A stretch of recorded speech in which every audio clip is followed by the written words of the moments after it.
และสวัสดีพ่อแม่พี่น้องสุขสุขคนเด้อและ FC ภายในและต่างประเทศยินดีต้อนรับสู่ช่องอาติชาแนลพี่น้องวันนี้เฮาก็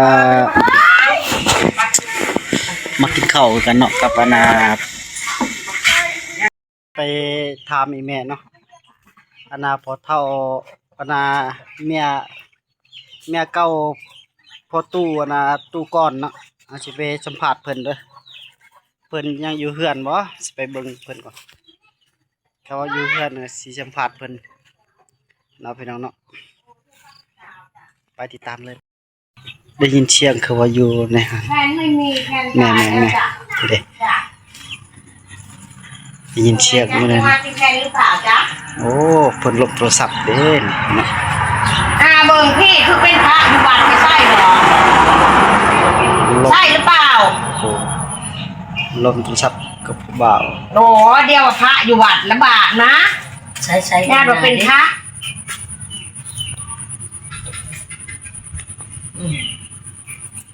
ญาติเราเป็นพระไงโอ้ดูดีเหรอตัวใหญ่พวกค่ะโอ้ญาติเราเป็นพระโทษนะพูดไทยไม่ค่อยเป็นจ้าพูดไทยไม่ค่อยเป็นจ้าหนูเป็นคนลาวจ้าอันอ้ายหักน้องนี่เว้าได้ความไทยนะอ้ายหักน้องนี่เว้าได้เนาะอันเจ้าคุณพี่คะอันคุณพี่กะหักน้องอลีบ่จ้ะหักกันเมื่อวานนี่อ้ายหักน้องอยู่บ่อ้ายก็มักน้องอยู่บ่จ้ะโอ้ครับผมโอ้ผู้บ่าวเพิ่นน่ะคนไทยเด้อเพิ่นจ้าแล้วอ้ายก็มักน้องครับเบิ่งเพิ่นลบโทรศัพท์ผมก็หักคุณนะครับคักอันหนูก็หักผมบ่ครับหนูหักผมเด้อครับ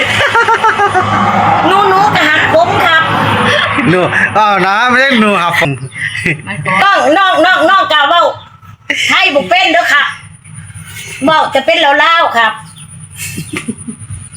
คักเลยผมก็หักหนูเด้อครับ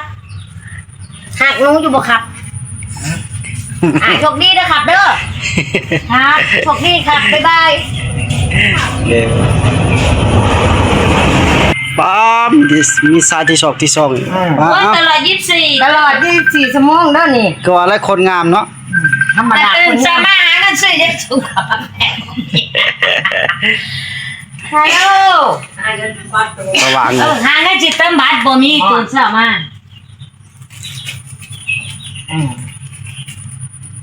ไปเด้มาอีกแล้วบ่ปุ๊บ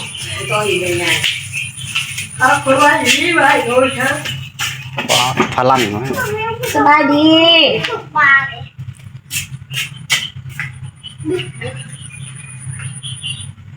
บ๊ายบาย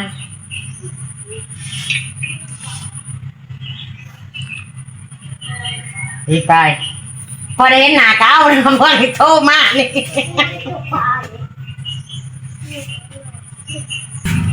มาสิทำอีแม่เพิ่นทำอะไรเนาะเป็นจังไดได้ยินข่าวๆว่าได้ขายเหล้าขายเบียร์แปลงรถแปลงล่างคือว่าซุมื้อนี้คือว่าได้เงินได้คำลายแล้วบ่ก็ได้ยินกันที่เขาว่าโอ้ยอันนั้นอย่าไปเชื่อคนเด้อบ่ได้ขายเหล้าบ่ได้ขายเบียร์รถก็ยังบ่ได้แปลงโอ้แต่เขาเว้านะเขาเว้าซื่อจ้าอันน่ะรถก็ยังบ่ได้แปลงอยู่นี่บ่ได้ขายเหล้าขายเบียร์มีแต่อยู่เฮือนซื้อแขกคนมาแล้วก็เอาเงินแขกคนไปซื้อเบียร์มากินโอ้กินอยู่เฮือนอยู่ซ่านเฮานี่แหละเนาะซ่านนี่แหละขายเบียร์นั่นหากบ่มีทุนไปลงมีแต่แขกคนมาเอาเงินให้ไปซื้อมากินจ้าคนโทรหาเช้าสบายดีฟังไหมได้ยินเขาว่าขายเหล้าขายเบียร์กินเหล้ากินเบียร์กินฮอดผัวเก่าแม่นบ่แม่โอ้ยตัวนั้นเด้อผัวเก่ามันก็หลายคนเนาะโอ้ ผัวเก่าแม่นแท้ยอมรับกินฮอดผัวเก่ายามเพิ่นดีกินฮอดผัวเก่านั่นบ่แม่นว่ากินฮอดผัวใหม่ได้บ่แม่นได้อย่าเข้าใจผิดกินฮอดผัวเก่า ที่ผ่านมาเป็นยังไงจ้ะซื้อยาสูบยังเดือนนี้มาคือบ่ซื้อให้ ที่ผ่านมาเป็นจังไดที่ผ่านมาเรื่อง ผ่านมาอยู่บ่ เจ้า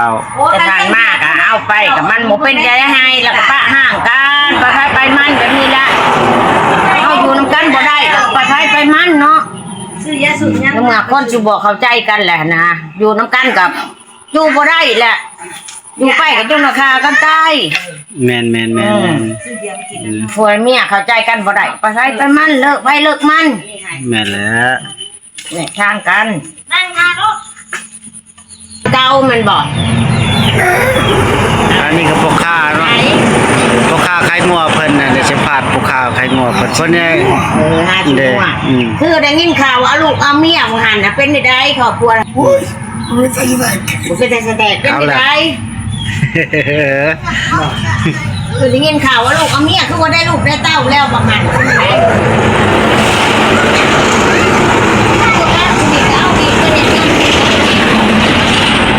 อีกดับขึ้นมาบัดนั้นเมียเก่าบอกไปเอากันบอกเลิกกันเลยบอกไปอยู่น้ำไผ่เจ้านี่ล่ะสาวดำลูกพ่อ เช้าลุๆเลยพ่อ อยู่นี่พ่ออยู่หน้าเดี๋ยวได้บอกได้บ้านกันบอกกับลูกเนี่ย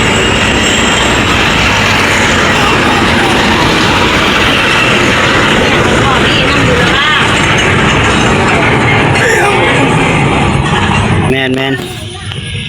วะ แม่นรอโอ้ยรอคือเจ้าระเบิดดอกคนมัก อยู่เวียงสองคนมันมาไม่นานๆก็ แม่นโอ้ อ้าวเขามีนี่ไปเข้ากับเอาหรือเปล่าก็ชอบคน อันนี้ก็ เอา อันนี้ก็คนดังเด้อ เข้า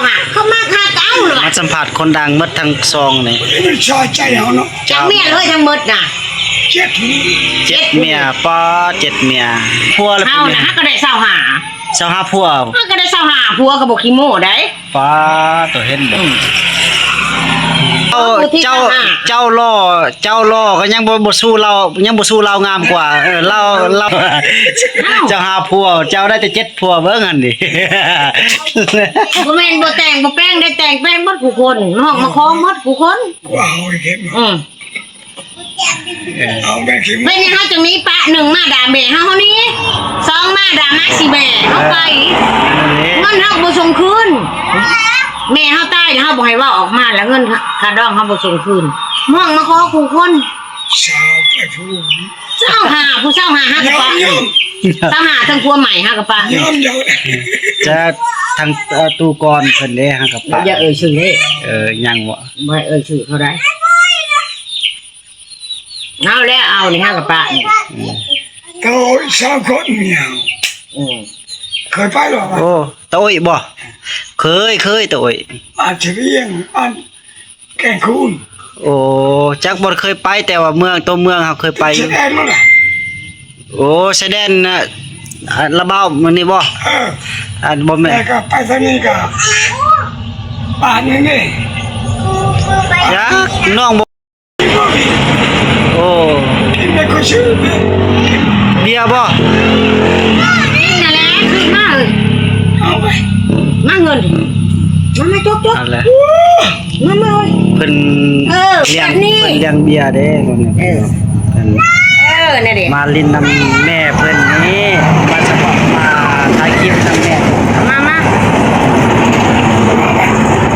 นี่ไม่เงินนะ เพิ่น แล้วไปซื้ออยู่ห้านมาเงินนะเชิญร้านไปซื้อนี่ โอ้ย ป้องหนึ่งสร้าง5,000เลยเด้อเก็บมาเก็บเก็บไป บ่ เก็บ